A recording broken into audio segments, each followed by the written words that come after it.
जो इलाज आपका हेल्थ इंश्योरेंस कवर करता है उससे ज्यादा जरूरी है उन ट्रीटमेंट्स को जानना जो कवर नहीं होंगे, क्योंकि जो इलाज कवर हैं उनके बारे में तो हमें पॉलिसी खरीदने से पहले पता ही चल जाता है, हम डिस्कस भी कर लेते हैं और पॉलिसी के ब्रोशर में भी आपको दिख जाएगा। लेकिन दिक्कत कहां आती है, क्लेम रिजेक्ट होता है उन ट्रीटमेंट्स में जो कंपनी कवर नहीं करती है। इसलिए मैं हरविंदर सिंह आज के इस वीडियो में आपको नीवा बूपर रीइश्यू 2.0 में कवर ना होने वाली ट्रीटमेंट्स यानी कि एक्सक्लूजन्स के बारे में बताऊंगा। एक एक पॉइंट जो कंपनी ने अपनी पॉलिसी वर्डिंग्स में लिखा है वो एग्जैक्टली मैं आपको एक्सप्लेन करूंगा बिल्कुल इजी लैंग्वेज में। तो आइए वीडियो को शुरू करते हैं। एक्सक्लूजन्स में दोस्तों मेजरली दो कैटेगरी हैं। पहली कैटेगरी है स्पेसिफिक एक्सक्लूजन, पहले हम वो डिस्कस करेंगे और उसके बाद मैं आपको जनरल एक्सक्लूजन बताऊंगा जो ज्यादातर हेल्थ इंश्योरेंस पॉलिसीज में कवर नहीं होते हैं। तो पहले बात करते हैं स्पेसिफिक एक्सक्लूजन की। पहला पॉइंट है दोस्तों पर्सनल वेटिंग पीरियड। अगर किसी भी इंश्योर्ड को कोई ऐसी दिक्कत है जिसके लिए इंश्योरेंस कंपनी उन्हें अलग से पर्सनल वेटिंग पीरियड असाइन करती है तो उससे जुड़ा हुआ कोई भी इलाज 48 महीने के बाद कवर किया जाएगा। Next is conflict and disaster. अगर देश में कोई युद्ध छिड़ जाता है, चाहे वो बायोलॉजिकल हो, रेडियोलॉजिकल हो, या कोई रेबेलियन हो जाता है यानी बगावत हो जाती है किसी भी गवर्नमेंट के खिलाफ या किसी भी स्पेसिफिक लीडर के खिलाफ जिसमें आर्म्स यानी कि हथियार यूज किए जाते हैं, या फिर कोई भी टेररिज्म अटैक है यानी आतंकवादी हमला होता है, इनसे जुड़ी हुई अगर कोई भी इंजरी है तो उससे जुड़ी हुई कोई ट्रीटमेंट ये प्लान कवर नहीं करेगा। एक्सटर्नल कॉन्जेनिटल एनोमली यानी कोई भी स्क्रीनिंग, काउंसलिंग या ट्रीटमेंट जो जुड़ी हुई है बाय बर्थ यानी जन्मजात दिक्कत से, तो वो ये प्लान कभी भी कवर नहीं करेगा। डेंटल ट्रीटमेंट्स, इस प्लान में कोई भी डेंटल सर्जरी या प्रोसीजर कवर नहीं होगा एक्सेप्ट अगर किसी एक्सीडेंट के बाद वो डेंटल सर्जरी करनी पड़ती है तो ये प्लान कवर कर लेगा, या फिर किसी कैंसर की ट्रीटमेंट के लिए कोई डेंटल सर्जरी करनी पड़ती है तो वो भी इस प्लान में कवर होगी। इसके अलावा कोई भी डेंटल सर्जरी कवर नहीं है। अनरिकॉग्नाइज्ड फिजिशियन या हॉस्पिटल, कोई भी ऐसे डॉक्टर जो medical council of India, central council of medicine या सेंट्रल काउंसिल ऑफ होम्योपैथी, इनमें से अगर किसी भी मेडिकल ऑर्गेनाइजेशन से सर्टिफाइड नहीं है और वो कोई आपका इलाज करते हैं तो वो ये पॉलिसी कवर नहीं करेगी। या कोई ऐसे हॉस्पिटल हैं जो किसी भी मेडिकल ऑर्गेनाइजेशन से सर्टिफाइड नहीं है तो भी आपका क्लेम इसमें कवर नहीं होगा। Costs which are not medically necessary और आर नॉट रीजनेबल, कोई भी ऐसा इलाज जो करना जरूरी नहीं था, जिसकी मेडिकली जरूरत नहीं थी, या फिर उसकी प्राइसिंग ऐसी है जो आपके शहर के मेडिकल इन्फ्लेशन से मैच नहीं करती है, ये दोनों ही चीजें इस पॉलिसी में कवर नहीं होंगी।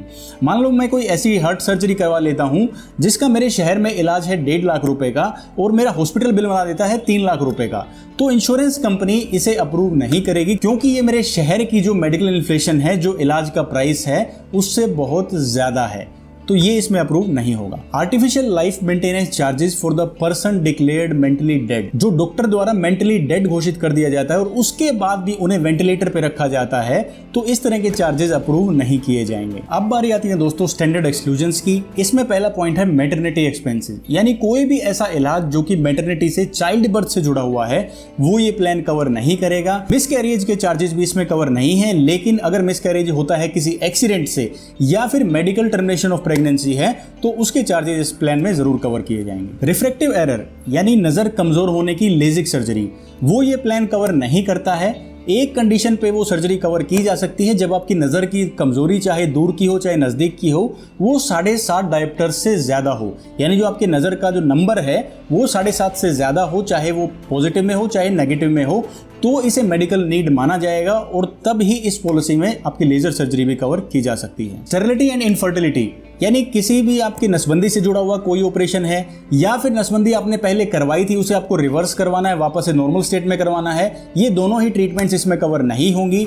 असिस्टेड रिप्रोडक्शन, यानी कि बेबी कंसीव नहीं होता है तो डॉक्टर की असिस्टेंस से अगर आप बेबी कंसीव करवाना चाहते हैं तो उसके लिए काफी मॉडर्न प्रोसीजर्स हैं जैसे IVF वगैरह, तो इससे रिलेटेड ट्रीटमेंट्स भी इस प्लान में कवर नहीं होंगी। एक्सक्लूडेड प्रोवाइडर्स, ये कुछ डॉक्टर्स और हॉस्पिटल्स हैं जहां पे लिया गया कोई भी इलाज इंश्योरेंस कंपनी कवर नहीं करती।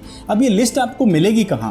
ये आपको मिलेगी कंपनी की वेबसाइट पे। इस लिस्ट का भी लिंक मैं आपको दे सकता था, लेकिन टाइमली इसमें चेंजेस होते रहते हैं, कुछ हॉस्पिटल्स इसमें ऐड हो जाते हैं, कुछ इसमें से हट जाते हैं, तो ये टाइम टू टाइम चेंज होती रहती है। आपको ये लिस्ट चेक कैसे करनी है इसका लिंक आपके लिए मैंने जरूर डिस्क्रिप्शन में दे दिया है, आप वहां जाके पूरा वीडियो चेक कर सकते हैं।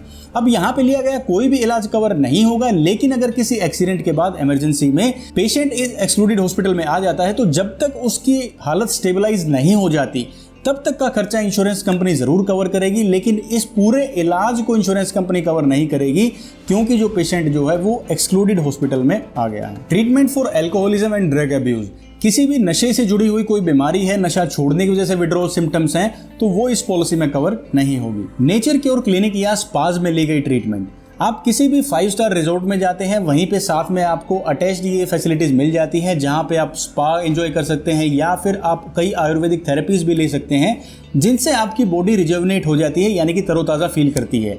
ये कोई मेडिकल नेसेसिटी नहीं है, इसलिए इस प्लान में इनमें किया गया खर्चा भी कवर नहीं होगा। कॉस्मेटिक या प्लास्टिक सर्जरी, अगर आप किसी भी बॉडी पार्ट को सुंदर दिखाने के लिए प्लास्टिक सर्जरी करवाते हैं तो वो ये प्लान कवर नहीं करेगा, लेकिन अगर किसी एक्सीडेंट के बाद ये जरूरत हो जाती है कि ये प्लास्टिक सर्जरी करनी ही पड़ेगी, तो उससे जुड़ा हुआ खर्चा इसमें जरूर कवर किया जाएगा। अनप्रूवन ट्रीटमेंट्स, ये वो इलाज हैं जिनसे बीमारी ठीक होने का कोई मेडिकल या साइंटिफिक प्रूफ नहीं है। किसी ने घरेलू नुस्खा बता दिया, किसी ने काफी रुपए लेकर आपको कोई पुड़िया दे दी है या फिर कोई आयुर्वेदिक दवाइयां दे दी हैं जो अनप्रूव्ड हैं, जिनका इलाज अभी प्रूव नहीं हुआ है कि इन दवाइयों से वो इलाज हो जाएगा, तो ऐसी अनप्रूवन ट्रीटमेंट्स को भी ये पॉलिसी कवर नहीं करेगी। ब्रीच ऑफ लॉ, अगर बीमित व्यक्ति किसी ऐसी एक्टिविटी में शामिल है जो कानूनी रूप से इलीगल है और उस दौरान उसे कोई इंजरी या ट्रीटमेंट लेनी पड़ती है, तो ये प्लान उसको कवर नहीं करेगा। अगला इंपॉर्टेंट एक्सक्लूजन है दोस्तों वेटिंग पीरियड का। वेटिंग पीरियड का मतलब है कि कितने टाइम के बाद कौन सा इलाज कवर किया जाएगा। इसमें मेजर 3 कैटेगरीज हैं। पहली कैटेगरी है प्री एग्जिस्टिंग डिजीज की, यानी जो बीमारियां पॉलिसी होल्डर को पॉलिसी लेते टाइम है उन्हें प्री एग्जिस्टिंग डिजीज कहा जाता है। ये पॉलिसी लेने के 36 महीने बाद इनसे जुड़ा कोई भी इलाज कवर किया जाएगा। पहली कंडीशन तो ये है कि पॉलिसी खरीदते टाइम ही आपको ये जो दिक्कत है, जो ट्रीटमेंट आप ले रहे हैं, ये आपको बीमा कंपनी को बतानी होगी। दूसरी बात यह है कि अगर आपने 1 साल के बाद अपना सम इंश्योर्ड बढ़ा लिया, मान लो आज मेरी पॉलिसी है 10 लाख रुपए की, अगले साल मैंने अपना सम इंश्योर्ड 20 लाख रुपए कर लिया, तो जो अगले 10 लाख रुपए बढ़ाए हैं उनको इस्तेमाल करने के लिए मेरे को 36 महीने पूरे करने होंगे, तब जाके मैं उस बढ़ाए हुए सम इंश्योर्ड को इस्तेमाल कर पाऊंगा। और अगर मैंने किसी दूसरी कंपनी से पॉलिसी पोर्ट करवाई है इस वाले प्लान में, तो पिछली जो पॉलिसी थी उसका टाइम भी इस 36 महीने में गिना जाएगा, अगर कंपनी के अप्रूवल के बाद ये पॉलिसी पोर्ट की जाती है तो। अगला वेटिंग पीरियड है दोस्तों स्पेसिफिक डिजीज का। इनका वेटिंग पीरियड है 24 महीने का। जो बीमारियां अभी आपको स्क्रीन पे दिखाई दे रही हैं, मैं आपको बता रहा हूं, इनका इलाज 24 महीने बाद कवर किया जाएगा। ये कौन कौन सी हैं? सबसे पहले तो स्टोन्स हैं। स्टोन में जो मेजर है वो है किडनी और गॉलब्लैडर स्टोन। अगर कोई किडनी में पथरी हो जाती है, गॉलब्लैडर में पथरी हो जाती है, तो वो 24 महीने बाद कवर होगी। ENT यानी ईयर नोज थ्रोट से जुड़ी कोई भी ट्रीटमेंट है, जैसे कि टॉन्सिल का ऑपरेशन है, कैटरेक्ट यानी मोतियाबिंद का ऑपरेशन है, ये भी 24 महीने बाद कवर होगा। प्रोस्टेट से जुड़ा हुआ कोई भी ऑपरेशन है, हाइड्रोसिल है, स्पर्मेटोसिल है यानी अंडकोश बढ़ जाना या उसमें पानी भर जाना, फीमेल यूट्रस सर्जरीज हैं, फाइब्रॉइड्स है, यूट्रस में गांठ हो जाती हैं, रिसोली हो जाती हैं, या फिर PCOD है, पॉलीसिस्टिक ओवरी डिजीज़ है, पाइल्स, फिस्चुला, बवासीर, भगंदर है, हर्निया यानी कि इंटेस्टाइन से रिलेटेड जो सर्जरी होती है, कोई भी जॉइंट का रिप्लेसमेंट है, घुटने का जॉइंट है रिप्लेस करवाना है, हिप जॉइंट, कूल्हे का जॉइंट रिप्लेस करवाना है, ये 24 महीने बाद कवर किया जाएगा। वेरिकोज वेन्स, पैरों के निचले हिस्से में आपने देखा होगा हरे और नीली नसें इकट्ठी हो जाती है, नसों का गुच्छा बन जाता है, इससे जुड़ा हुआ भी कोई इलाज है वो 24 महीने के बाद कवर होगा। कोई भी इंटरनल या एक्सटर्नल कोई भी लम्प्स हैं, गांठ हैं, रिसोली हैं, वो सब 24 महीने के बाद कवर होंगी। कोई भी अल्सर्स यानी कि इंटेस्टाइन में कोई जख्म हो जाते हैं, अल्सर्स हो जाते हैं स्टमक के अंदर, वो भी 24 महीने के बाद कवर होंगे। अगर आपकी पॉलिसी किसी दूसरी प्लान से पोर्ट की गई है, यानी दूसरी कंपनी से आपने इस प्लान में शिफ्ट किया है, तो पिछली पॉलिसी का टाइम भी इन 24 महीनों के लिए काउंट किया जाएगा। अगला वेटिंग पीरियड है दोस्तों स्टैंडर्ड एक्सक्लूजन ऑफ 30 डेज, यानी 30 दिन तक कोई भी बुखार, इन्फेक्शन से जुड़ा हुआ इलाज आप नहीं ले सकते हैं, सिर्फ एक्सीडेंट से जुड़ा हुआ ट्रीटमेंट आप इन दिनों के अंदर ले सकते हैं। नेक्स्ट है दोस्तों ओबेसिटी एंड वेट कंट्रोल, यानी मोटापे से जुड़ी हुई जो सर्जरी है, बैरिएट्रिक सर्जरी, वो भी ये प्लान कवर नहीं करेगा। अगर कोई इंश्योर्ड व्यक्ति इसमें अपनी सर्जरी कवर करवाना चाहता है तो 4 कंडीशंस उसे फुलफिल करनी होंगी। पहली कंडीशन तो ये है कि डॉक्टर ने ये कहा हो कि ये इनके जिंदा रहने के लिए ज़रूरी है, मेडिकली नेसेसिटी है कि इनको ये सर्जरी करवानी होगी। दूसरा, ये सर्जरी क्लिनिकल प्रोटोकॉल्स के अंदर हो, यानी कि जो मेडिकल गाइडलाइंस है उसके अंडर ये सर्जरी की जाए। तीसरा, जो बीमित व्यक्ति हैं उनकी एज 18 साल से ज़्यादा होनी चाहिए। और चौथा, उनका बॉडी मास इंडेक्स यानी BMI इंडेक्स 40 या उससे ज़्यादा हो।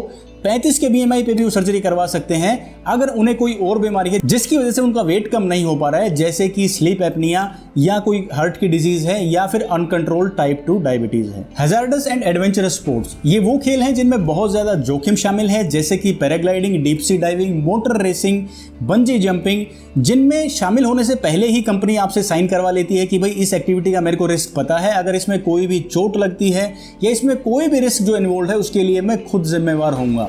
ऐसी जो ऑर्गेनाइजर्स होते हैं वो आपसे पहले ही साइन करवा लेते हैं, तो इनमें चोट लगने के चांसेस ज्यादा होते हैं। अगर इसमें कोई इंजरी हो जाती है तो भी ये प्लान आपकी ट्रीटमेंट कवर नहीं करेगा। इन्वेस्टिगेशन एंड इवैल्यूएशन, यानी सिर्फ अपनी बॉडी की सिचुएशन चेक करने के लिए हम कोई टेस्ट करवा लेते हैं, जैसे लीवर कैसा है उसके लिए टेस्ट करवा लिया, हार्ट कैसा है उसके लिए एंजियोग्राफी करवा ली, या फिर कोई भी बॉडी पार्ट का सिर्फ जांचने के लिए कि क्या वो ठीक है हम इवैल्यूएशन का डायग्नोसिस करवा लेते हैं, तो उससे जुड़ा हुआ कोई भी खर्चा इसमें कवर नहीं किया जाएगा। रेस्ट क्योर एंड रिहेबिलिटेशन, यानी जब पेशेंट को डॉक्टर ने बोल दिया कि अब आपका इलाज हमारी तरफ से तो हो चुका है, अब आपको बेड रेस्ट की जरूरत है, और घर पे बेड रेस्ट के दौरान अगर हम उनके लिए कोई नर्स या फिर ट्रेंड अटेंडेंट हायर करते हैं जो उनका पूरे दिन का ख्याल रखते हैं बेसिक एक्टिविटीज का, तो वो भी जो पैसा चार्ज करेंगे वो ये प्लान कवर नहीं करेगा। तो दोस्तों ये वो मैंने आपको एक एक पॉइंट एक्सक्लूजन का बता दिया है, यानी जो इलाज ये प्लान कवर नहीं करेगा, जो कंपनी ने पॉलिसी वर्डिंग में खुद मेंशन किया है। मैंने एक भी पॉइंट स्किप नहीं किया है।